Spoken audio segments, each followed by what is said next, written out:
Hey, YouTubers, it's me here, Johnny. Tonight I want to make a video about the weather. Is it a good time to visit Guatemala, Central America in general, and maybe a few other things. My answer would be it depends, and it's not an easy answer for me because I always think it's a good time to visit Guatemala. Just like when I used to live in the Philippines, I always thought it was a good time to live there, especially in the rainy season. I love the rainy season. Right now, I believe it's the dry season, and it's dry, it's windy, a little bit dusty. When I used to live up on the lake, it's even drier and dustier up there, it seems like to me. Even windier, or it seemed like it was windier to me. Right now, today, as we speak, I'm in Xela, Guatemala. Here, it's really, really chilly. I want to stress a point. Yesterday, when I was looking on my Google phone thingamabobber, it said today, or actually yesterday, it said tomorrow would be 6 degrees colder than normal. This is why I want to bring it up. One time I was talking with one of my sister's neighbors when I was in the States years and years ago. They were asking me about Xela, Guatemala, how hot it was, and blah, blah, blah. I told them, well, you're up in the mountains in Quetzaltenango, so it's really not hot. It's mostly cold all the time. That's partly why I like it, and partly why some people might not like it.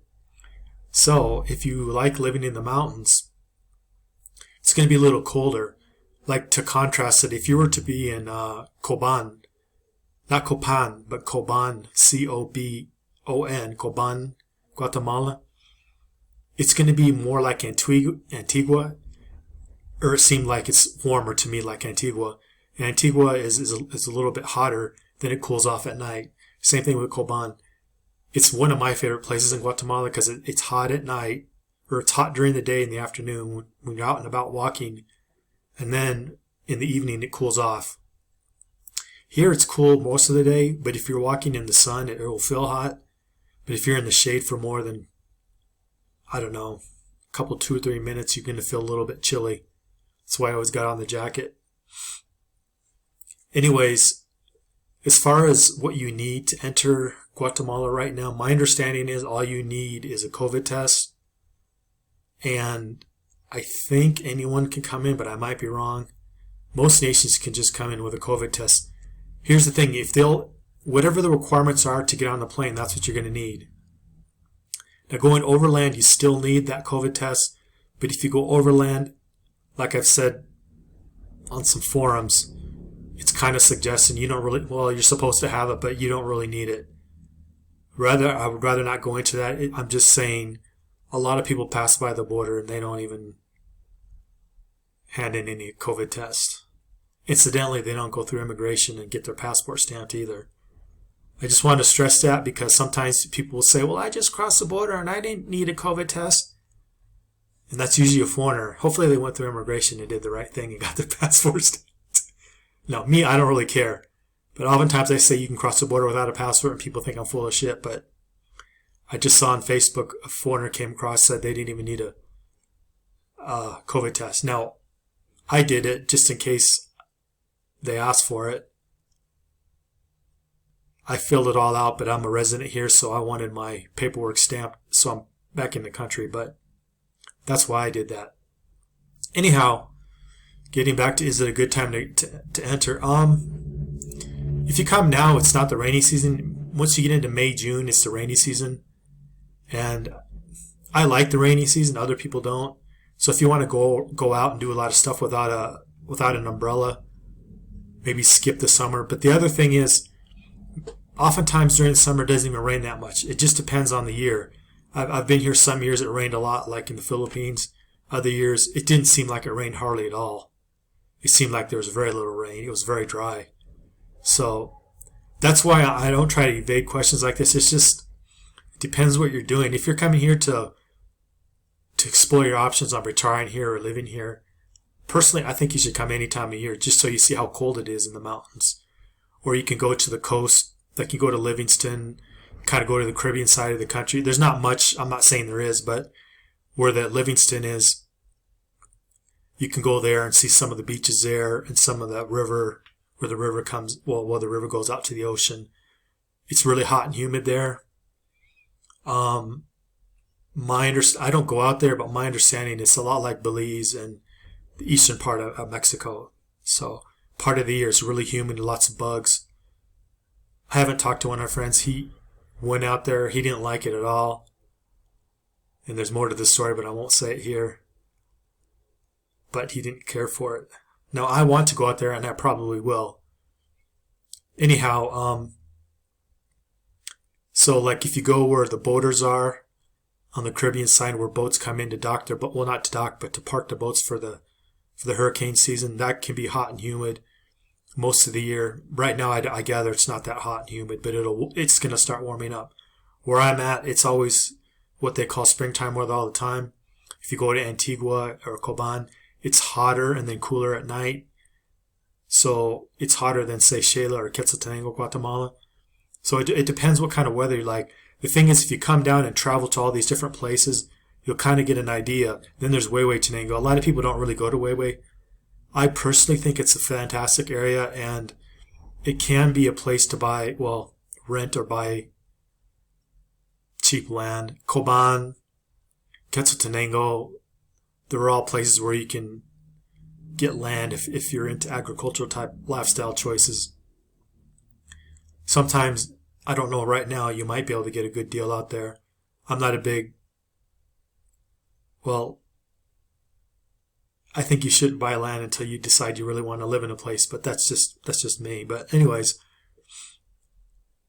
so like for like a more agricultural lifestyle, those are excellent places for big city living. Antigua is a small town, but still has all the amenities and is, of course, pretty famous for being very expensive. So Antigua will have like a whole bunch of gringos. It'll have gringos from all over the world. You can meet people from all over the world. If you really keep a sharp eye out, you can see people who are maybe hiding out there, that kind of thing. You can see that up on the lake too, but if you want to live on the lake, that's more of a, I hate to say a hippy dippy lifestyle, but that's where a lot of young backpackers go. There's a lot of Jewish people up there. A lot of Jewish people own businesses up there. There's a lot of young backpackers who own businesses up there. There's also, this might not be well known, but there's a lot more Mormons going to the lake. I actually know some. They either own, run, or have property up there. They're pretty evasive about stuff like that. I know that because I talked to them. I still like them though, but they're doing stuff up there on the lake, and you might notice more and more Mormons coming in. But I haven't been up there a long time. I lived up there for like 2 or 3 months, I think. To me, it's very, very small. You get to know everyone real fast. It's an easy place where if you don't have anything to do, you're going to fall into a lot of bad habits. Or as I forget how the English put it. They put it a little differently, but you're going to get a lot of bad habits up there. Anyways, if you like really small town living and you can keep yourself busy and entertained, the lake can be super cheap to live.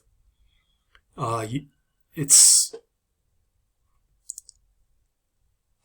I didn't find it too cold or too hot. I can't remember really.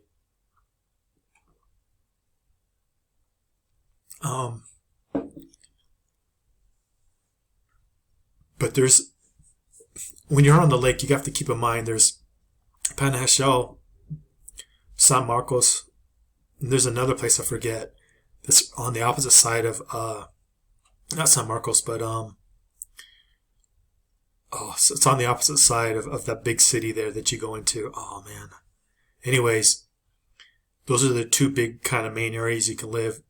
Everything else is pretty small. You can live in these really, really small areas. You can rent in these really small areas for $50 to $100 a month. I used to know Tom. I don't know if he's still there. He rented a shack there. He told me for $50 a month, I think. He was an English Swiss dude and a really nice guy. I liked him, but he told me his rent was like $50. Now this is a really small area. I really don't know what it is now. but you can rent in the smaller outlying areas very, very cheap. You can actually, Panajachel, that's the place I meant. Across from Panajachel, if you go almost directly across the lake, is another town I forget the name of.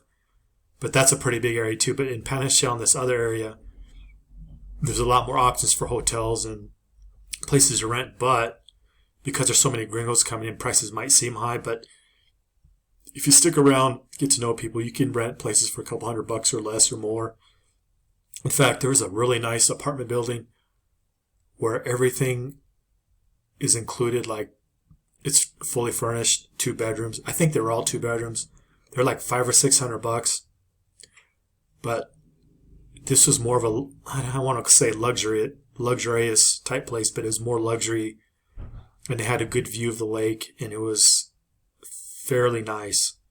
So what that would cost you in the U.S. might be $1,500 or $2,000, but there is only $500.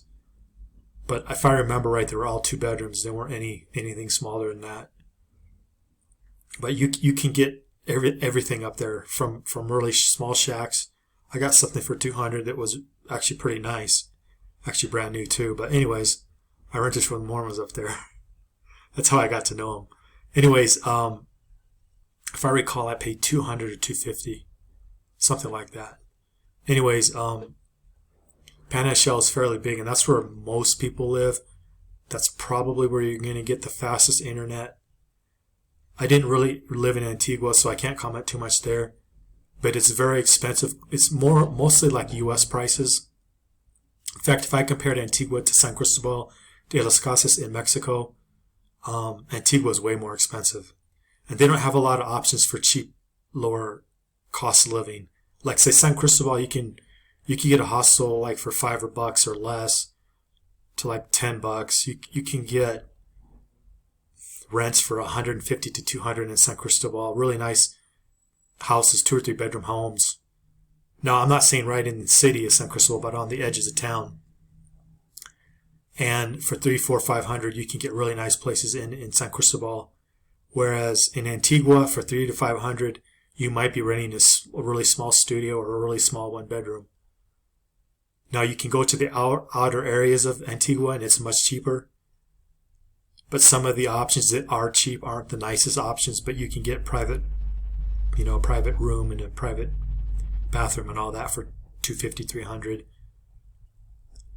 But if you go outside of Antigua, there's small towns outside Antigua. That's where you're going to get it really cheap or really affordable. A lot of gringos or expats don't want to do that because of the Spanish problem of speaking Spanish, and just they don't want to drive in or take a bus in or one of those moto taxis. I forget what they're called, but the tuk-tuks or the tuk-tuks, depending on where you're from in the world. My preference would be Coban, but it's because there's hardly any gringos there. They have a really nice mall, and for some reason it reminds me of the Philippines. I'm not really sure why, but it really reminds me of the Philippines. It's kind of a small town here. There's there used to be a lot of Germans there, and you can see kind of their influence there if you ever go there. It's famous for its coffee. It's famous for its how do you say it? Catamaran? It's that thing you grow to put in chocolate. Catamaran? I can't say it. Catamaran. Anyways, it's very expensive. It's mostly grown in India and then in Coban. So you have a lot of those businesses there. The other place expats go a lot is Livingston, but not just Livingston, the whole area. Boaters put their boats inside the river area when it's the hurricane season in the Caribbean. So it's real popular there. It can be kind of expensive. There's not I don't want to say there's no cheap options, but there's not an abundance of cheap options there. And it's all spread out. So if you don't have a car, you have to rely on public transportation is what I'm saying. And it is really freaking hot. Now, I like hot sometimes, but not all the time. But that is an option too if you like hotter weather. Livingston is kind of the black area of Guatemala. That's where the Garifuna live. So there's cultural differences there. There's more English-speaking people there because of that. Also, too, to me, personally, I think it's possibly a great place to live, mainly because you have, well, I hate to say immigrants, but you have everyone from around the world there. And that's part of Guatemala where there's kind of a, don't want to call it no man's land, but kind of a, there's not a lot of rules and regulations and immigration and stuff like that. I don't want to say anything more than that because I don't want to get people all riled up, but that's a place where you could just roll into town, set up a business, and probably in the next 20 years you probably wouldn't need ID to do anything there. That's just me. That's just my opinion. But because you have everyone from around the world and everyone does business in cash and everyone's flexible and local regulatory people there don't give a hip. They don't care anything. So that's kind of cool. And then you mix in all the English that's spoken there. So if you don't want to rely on Spanish or you want to learn Spanish slowly, kind of that area is interesting. Now, as you go in toward, if you get on the Pan American Highway going towards El Salvador, that is where I'm talking like Guatemala City, there are really affordable places to rent like apartments to houses. Now, in that area, you will need a car, 100%. You can rely on public transportation, but a car would be better. If you're super duper flexible, you wouldn't need a car, but eventually as you got money coming in, you would probably buy a car just to get around there. Now, having said that, traffic is horrendous, but like anything else, you'll figure out when you can go out and drive and there's less traffic and when there's going to be a lot. So that's about what I can say about Guatemala right now. You can basically, what you have to do is get the requirements from the airline, because once you get on the plane, once you get into Guatemala, they can give you a test if you didn't get one, but I'm not saying that's going to happen. You're probably going to need a test just to get on the plane, especially from the States. I'm just saying it's like a lot of places. If you come in and they test you for whatever reasons, you're home free, basically. But if you're from the States, you're going to need to get that COVID test. If you want to come across the border, you go into one of the, like what I do or normally do is I just go to San Cristobal. I got a test for 350 pesos, and now I'm told it's 250 pesos gone down, so it's not even going up, it's gone down.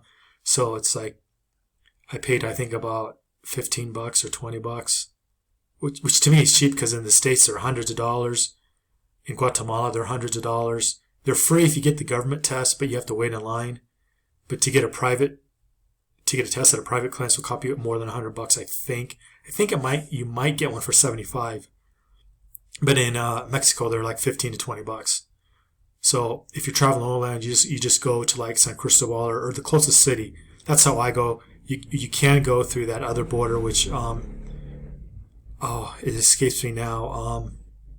It's where the Tika bus goes, but I can't remember now. But in any of those places, you just get a test for 250 pesos to 350 pesos. Takes, if I remember right, 15 minutes to give you the result, but you just go in there, show your passport or your ID, and you give them your email address. In my case, I have a Mexican number and a Guatemalan number, but you just give them your phone number and your email address, and they'll send it to your email address, and they'll text you on your phone if some issue comes up. That's what they did. But I like to travel overland. I don't like getting on planes that much. And now everything's changed. Like before, I flew out of Mexico City to Lima, Peru, and it was like 5.5 hours or 6 hours. Now almost all flights are 12 to 24 hours, and you have to either, if you're flying out of Mexico City, you got to fly back to the States and wait in the States for 24 hours and then fly back down.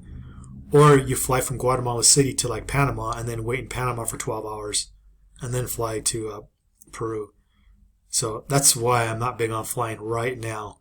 And the more research I do, the more I think it's going to be like this for a while. Even if they open everything up, it's just going to be like this for a while because airlines just don't have the flights they used to have. And if you're going to get that direct flight, you're going to pay like $1,000, where you used to pay $250 to $300. And that's round trip too. Anyhow, that's my video for tonight. I'm going to make a second video on why it's getting so hard to get a residency and then eventually a second passport, because I personally think it's really, really complicated now. And I want to kind of make a little video on all the things there's like all these trends that are happening that makes it harder to get a residency. So I'm going to put that up after I upload this video. Anyways, like, share, subscribe, and leave a comment. And wherever you are in the world, have a good evening. Thank you.